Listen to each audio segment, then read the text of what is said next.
All right, so what started out as a very promising week for interest rates kind of lost a little bit of luster on what we saw on Friday. But let's talk about this week. There's so much going on. It was a very, very big week for news. And yeah, let's get going. Let's get into it. The housing market update. And before we move further, like, comment, subscribe, share. It's just a lot of really good news that is going to impact your decision to buy or rent or sell a home in the near future. All right, we talk about the big three: prices, inventory, and rates. Again, another week of three green arrows. Prices up, inventory up, rates down. I'll show you all of those what happened this week. Home prices up. We had a big Case-Shiller Home Price Index report, the gold standard for home price appreciation, came out this week and showed that home prices are still going up. Inflation is steady. We had the PCE come out, the personal consumption expenditure report. Jobs week shows a slowing economy, and that's a downward green arrow. And then mortgage rates are down. Again, though, not quite as good as what we had anticipated, but still could lead to good news the following week. And stay tuned for the end of this when I go over the rates, and we'll talk about what is going to happen next week that will likely impact mortgage rates going forward. All right, the first big report that came out this week was the Case-Shiller Home Price Index report. And this was a good report. We hit an all-time high for home price appreciation for the 21st month in a row, while the month-over-month moderated a little bit, down from 0.6 in January to 0.3% positive in February. You know, that's good news. It's still going up. We're up 3.9% year over year, which is down from 4.1% year over year, but still good. And big cities are doing pretty well, actually better than the nation as a whole. Big city, 20 city index up 4.5% versus the 3.9% year over year. Bottom line though, home prices continue to rise, not as much as they have necessarily in the past, but they're still going up. Let's look at the big report that came out for inflation, the Fed's preferred measure of inflation, the personal consumption expenditure report, or the PCE. They look at the core specifically, and inflation was flat month over month, no change month over month, but the core dropped from 3% down to 2.6%, very much closer to the 2% that the Fed desires in the core. So that was great news. Annualized though, the core is at 3.5% for the last 3 months, which is actually higher than the current 2.6, and the 6-month running numbers are at 2.9%. So what that's showing is that while year over year we're getting closer to the 2% that's desired, the last 3 months you see an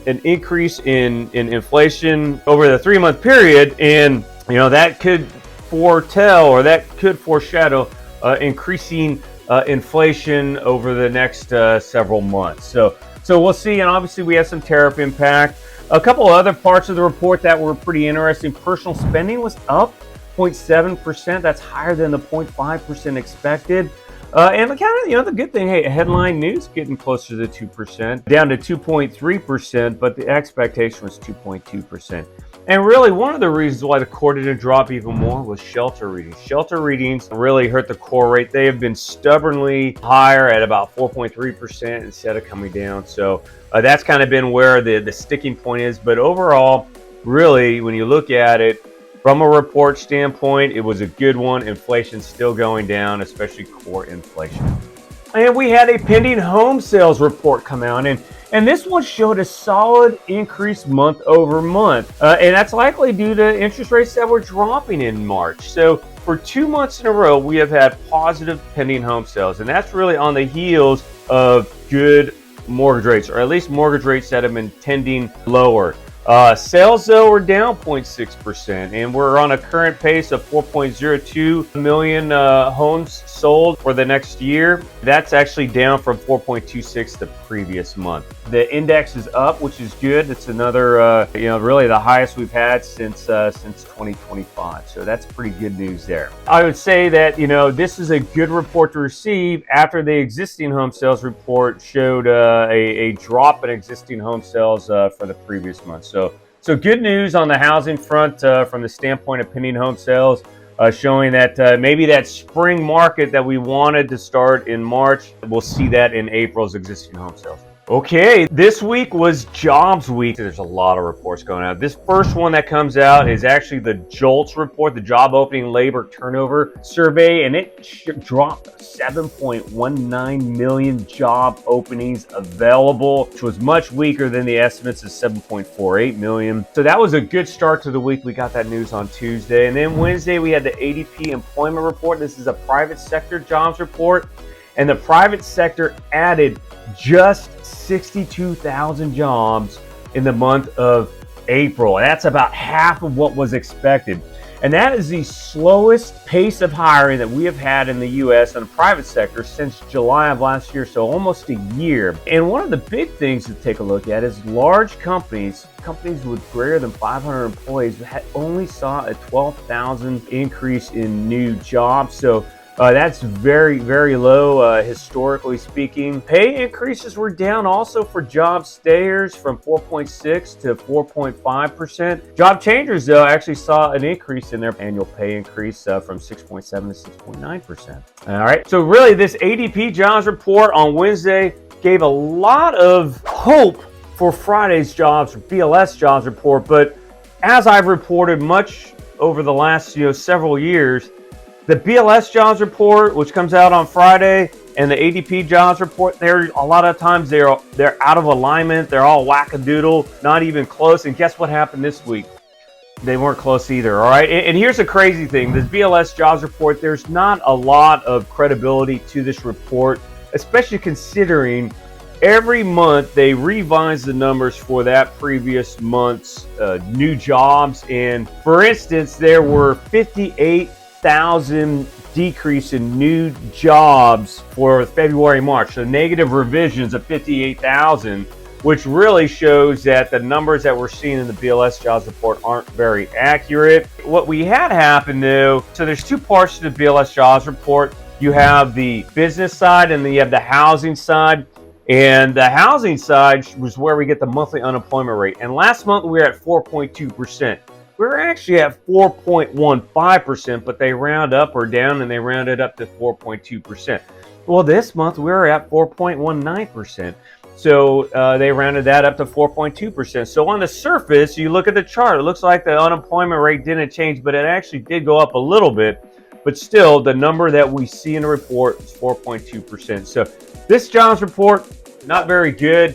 Matter of fact, when interest rates were going down all week until we really got this report. This report did not help at all. So to finish up on the jobs report, and Jobs Week in general, it was a great week, but we lost a little momentum on Friday.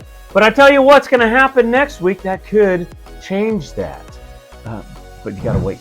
All right, let's talk about the initial jobless claims. I haven't reported on this really in a couple weeks, but initial claims are up 18,000 to 241,000. That was a big jump this past week. And continuing claims, we cracked 1.9 million. We are at 1.92 million who are continuing to receive unemployment insurance.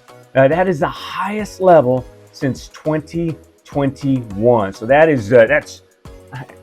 I don't want to sound excited about it, but that shows a slowing economy. When people lose jobs, they have a harder time finding a job, so they stay on unemployment insurance.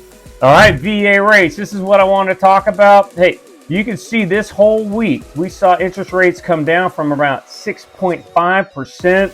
We got down below 6.25%.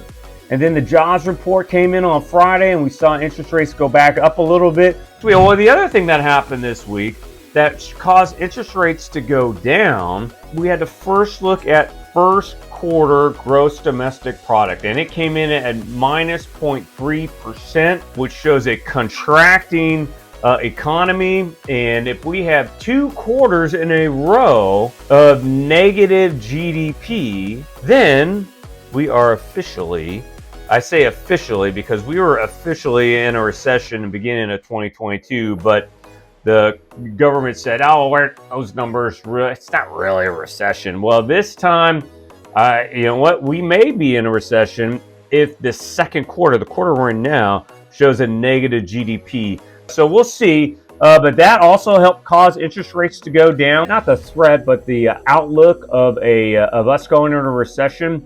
Typically, when we go into a recession, interest rates go down. And that's what I'm talking about next. Next week is a big week. Mortgage apps were down this week. They will probably be up next week because this is all news from the past. And this week was a very solid week. I know personally I had a lot of applications come in.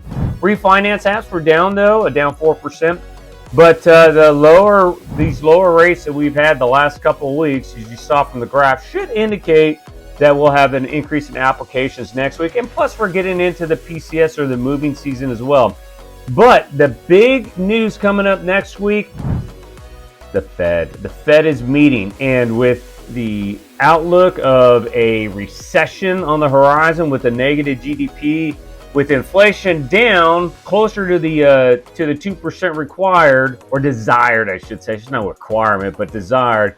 And then unemployment at 4.2%, up a little bit, but going up. You know what? There's a good probability that the Fed lowers the Fed funds rate next week at their meeting.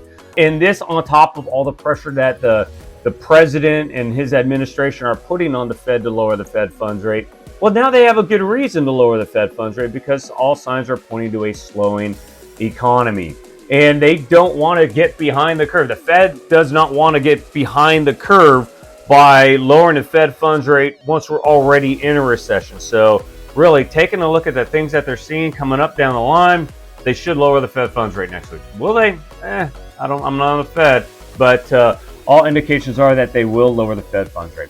All right, that's about all I have for you this week. I hope you guys have a great week. Please don't hesitate to like, comment, subscribe, and have a great Cinco de Mayo weekend. All right, aloha.